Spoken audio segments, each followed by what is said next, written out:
Demand for ESG investments has surged over the past year as investors, both big and small, are using their values to guide investment decisions.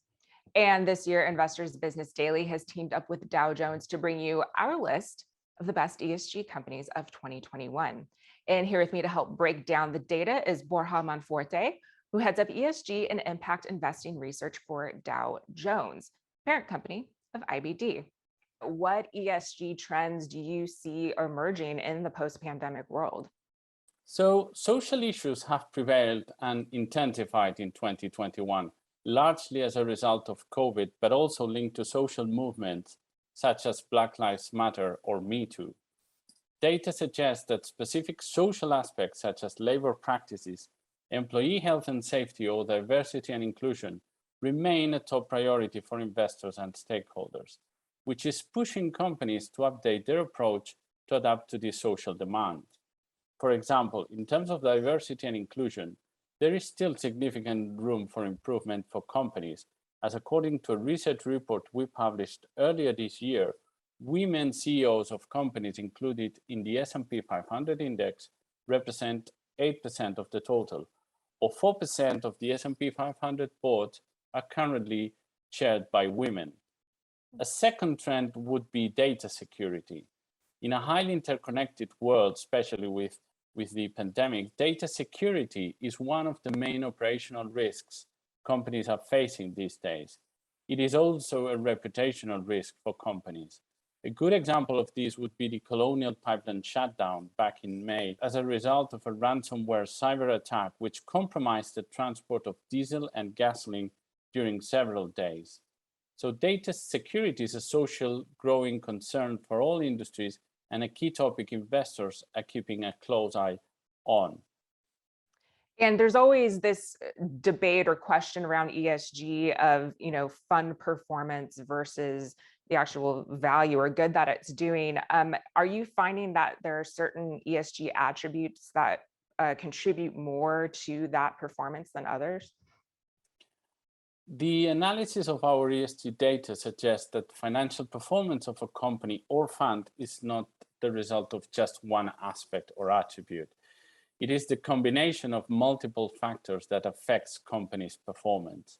And sustainability issues are one of those, and an important component when analyzing a company's performance against its industry and regional peers or other assets.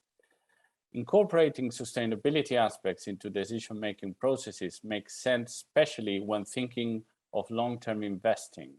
An investor might decide to disregard ESG aspects when investing into a specific company and may get a better return in the short term, but the important question here would be, is that an effective and sustainable investing strategy in the long term?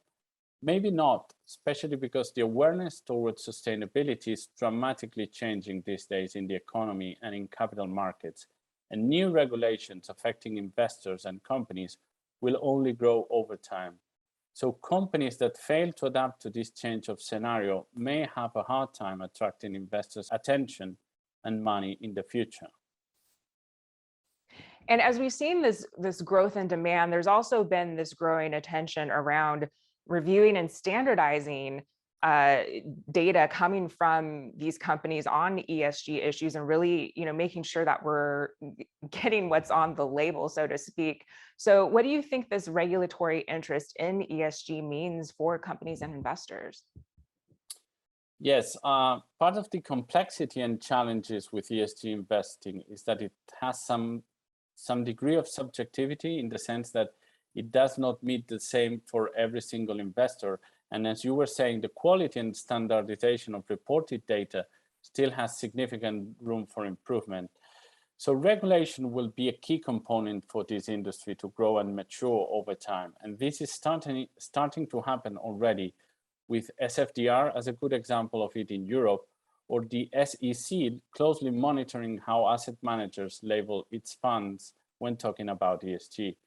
Regulation will definitely increase over time, and this should help to better organize the ESG data space by clearly defining what and how companies need to report and what and how asset managers should be disclosing about the underlying assets included in a specific ESG fund.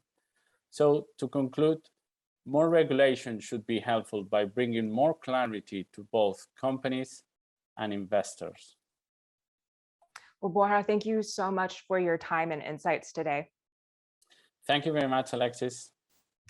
And you can head on over to investors.com to learn more about our ESG special report.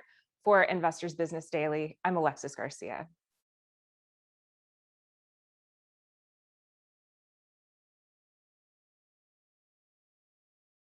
Hey everyone, thanks so much for watching Investors Business Daily on YouTube. If you want to watch more videos, make sure you hit that subscribe button so you don't miss a thing.